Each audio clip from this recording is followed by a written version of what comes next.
नमस्कार दोस्तों, आपको हमारे चैनल पर स्वागत है। आज हम इस वीडियो में बताएंगे कि कौन थी तुलसी, क्यों दिया तुलसी ने विष्णु को पत्थर होने का शाप।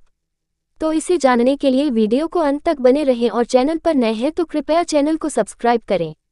आइए जानते हैं। पौराणिक काल में एक थी लड़की, नाम था वृंदा। राक्षस कुल में उसका जन्म हुआ था। वृंदा बचपन से ही भगवान विष्णु जी की परम भक्त थी। बड़े ही प्रेम से भगवान की पूजा किया करती थी। जब वह बड़ी हुई तो उनका विवाह राक्षस कुल में दानव राज जलंधर से हो गया। जलंधर समुद्र से उत्पन्न हुआ था। वृंदा बड़ी ही पतिव्रता स्त्री थी, सदा अपने पति की सेवा किया करती थी। एक बार देवताओं और दानवों में युद्ध हुआ। जब जलंधर युद्ध पर जाने लगे तो वृंदा ने कहा, स्वामी आप युद्ध पर जा रहे हैं, आप जब तक युद्ध में रहेंगे मैं पूजा में बैठकर आपकी जीत के लिए अनुष्ठान करूंगी, और जब तक आप वापस नहीं आ जाते मैं अपना संकल्प नहीं छोड़ूंगी।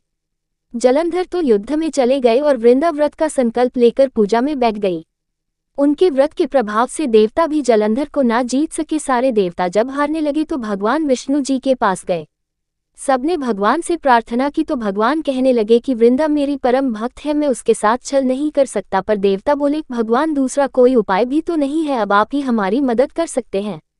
भगवान ने जलंधर का रूप रखा और वृंदा के महल में पहुंच गए। जैसे ही वृंदा ने अपने पति को देखा वे तुरंत पूजा में से उठ गए और उनके चरण छू लिए।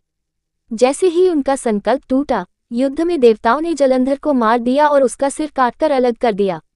उनका सिर वृंदा के महल में गिरा। जब वृंदा ने देखा कि मेरे पति का सिर तो कटा पड़ा है, तो फिर ये जो मेरे सामने खड़े हैं ये कौन है? उन्होंने पूछा, आप कौन है जिसका स्पर्श मैंने किया? तब भगवान अपने रूप में आ गए, पर वे कुछ न बोल सके। वृंदा सारी बात समझ गई। उन्होंने भगवान को श्राप दे दिया, आप पत्थर के हो जाओ। भगवान तुरंत पत्थर के हो गए। सभी देवता हाहाकार करने लगे। लक्ष्मी जी रोने लगी और प्रार्थना करने लगी। तब वृंदा जी ने भगवान का शाप विमोचन किया और अपने पति का सिर लेकर वे सती हो गई। उनकी राख से एक पौधा निकला। तब भगवान विष्णु जी ने कहा, आज से इनका नाम तुलसी है और मेरा एक रूप इस पत्थर के रूप में रहेगा, जिसे शालिग्राम के नाम से तुलसी जी के साथ ही पूजा जाएगा, और मैं बिना तुलसी जी के भोग स्वीकार नहीं करूंगा। तब से तुलसी जी की पूजा सभी करने लगे और तुलसी जी का विवाह शालिग्राम जी के साथ कार्तिक मास में किया जाता है। देवउठनी एकादशी के दिन इसे तुलसी विवाह के रूप में मनाया जाता है। वीडियो अच्छा लगा तो कृपया वीडियो को लाइक, शेयर और चैनल पर नए हैं तो कृपया चैनल को सब्सक्राइब करें। धन्यवाद।